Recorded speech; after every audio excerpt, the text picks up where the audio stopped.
Open Media. Nzenno bakadde bange sigenda kwogera kuvumirira muntu yenna, sigenda kwogerera kujolonga muntu yenna, wabula ng'ennaku z'omwezi 19 omwezi ogw'omwenda twajjayo empapula ezitukkiriza okwesimbawo, era Mukama n'atusaasira ne tebatukkiriza ne teesimbawo ku bwa meeya obwa Kayunga Town Council. Era nange ndi mumativu ate nga nyimiridde seetiririra nti njagala kubakulembera era nga nsaba n'obuwombeefu bungi mumpe omukisa bakadde bange, nsaba buwagizi bwammwe, nsaba sala zammwe,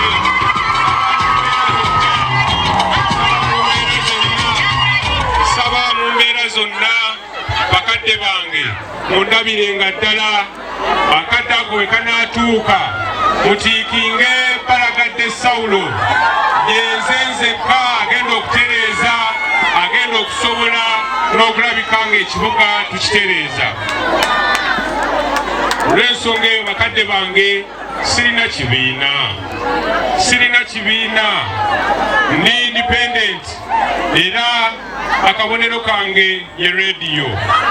Nsaba bakadde bange bw'oba oyagala enkulaakulana tuninga ki, njagala okubanyumizaako bakadde bange lwe natuuka Ettente, waliwo abakyala baali babiri, natuuka ne batandika okugamba Balagadde balagala, ne bagamba Balagadde balagala.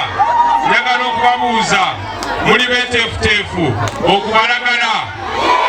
Bakadde bange nsaba mubalagale, akabonero kaffe ye rediyo, era nga nsaba bakadde bange mumpe omukisa mbeere musaale kwongera ettaffaali eddene ku kulaakulana ya Kayunga Town Council. Emirembe gikyuka, yali pulezidenti wa pate ya Fonogola, ye yali kapiteeni w'ekibiina, ate yali era mukulembeze ku ssomero. Ebyafaayo gye biri ku St. Kalemba nasoma naye nkuyingiridde.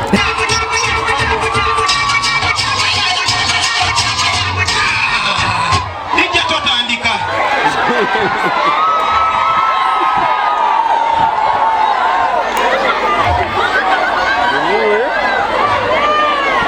Ejimulekere mpaka kuwulira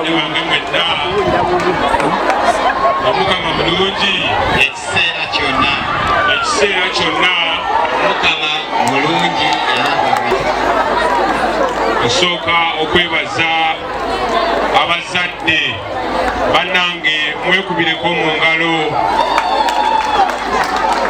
mwebale nnyo, mwebalire ddala.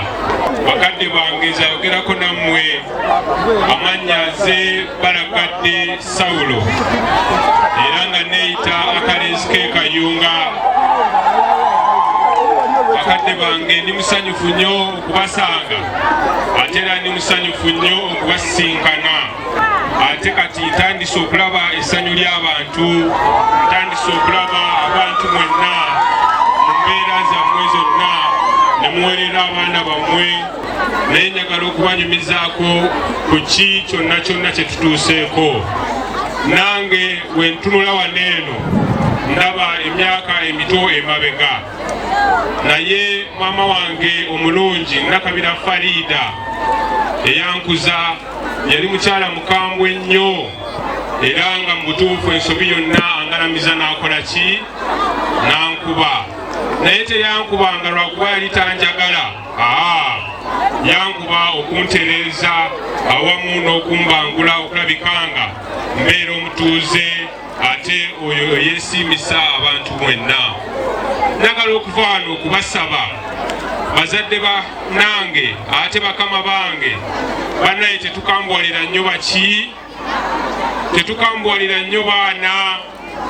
Buli we tukozesa ennyo obukambwe abaana batya, ne batuuka n'okukola ensobi ne bazikola ki, ne bazikweka. Nsaba mugunjule bugunjuzi, so si kukozesa bukambwe bukoze eki busukkiridde. Nsaba ne sekusaba yenna mubeere abazadde abongera ettaffaali ku baana baffe, kuba nange sandibadde wano singa abazadde tebalabirira oba tebasasulira school fees. Neyanziza nnyo neyanzeege olwa Katonda n'ensi yange.